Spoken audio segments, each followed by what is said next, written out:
jaar in de hockey en ik het zo rustig. Die badmensen, die Afrikaanse die badmensen, heeft een land. Hulle soek na ons gewoon, maar kan ons families en ons kinders. Dat staan wat ik eens geen voor altijd niet, of krijg je altijd niet, maar ik wil naar hockey. Toen heb ik een huis, en ik klein kan nog jongen worden, en dan jongen dan ook kapot maken. En tekentje niet meer, ik zoek een huis.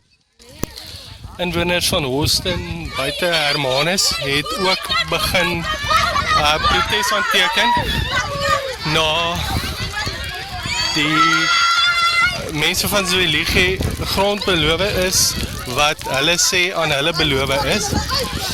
Die R43 is tans geblok by Holston